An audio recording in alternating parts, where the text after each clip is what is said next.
Here we are, just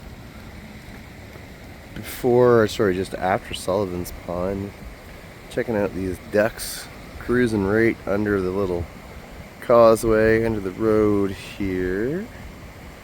Pretty cool. We're not at Sullivan's Pond yet, actually. Sullivan's Pond would be right over this street here, where the massive duck population is, and has decided to stay for the winters now, and therefore the city of Halifax is feeding them, which is cool because, well, Dartmouth, I guess, but HRM. They used to tell people not to feed them, and then too many people did feed them, and so instead of, you know, leaving for the winter, they said, hey, this is a good place. Global warming probably has something to do with it as well, but either way, we've got probably a population of like 500-600 ducks living in Sullivan's Pond that are kind of permanently there. This is the gate I was speaking of, and we are looking at that flow of water. So that is the big melt. That is it. That is beautiful, balmy, a little bit chilly still, but does she ever feel like spring in the air? Because totally is. Yep, we are definitely into the next season, which is always a huge relief. Anyway, just a short little vid. Just wanted to show you the back of the gate.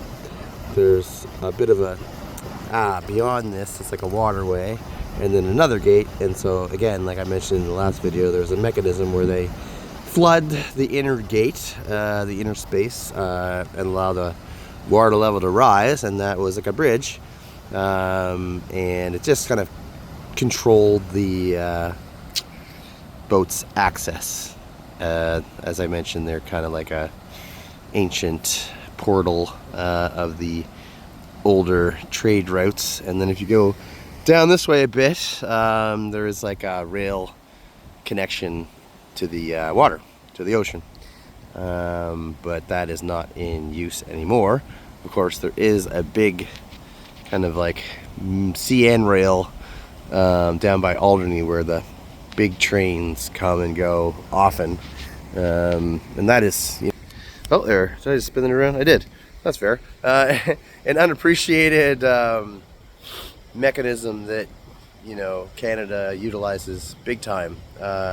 People talk about trucks and stuff all the time. Sure, yeah, definitely. Like Truro is a hub for that. The trucking industry is massive, but those trains, boy, they're always moving and they're hyper efficient. You know, they don't, the mechanics of trains are, you know, you're on a track and it's usually coal or could be other form of propulsion, but it's super efficient. You know, once that thing gets some momentum going, it'll just go and go. I've taken the train to Montreal before, and pretty far train rides in the past, and it's a cool way to see the country. But what I was trying to say is that it's very much a backbone of our economy in a lot of ways.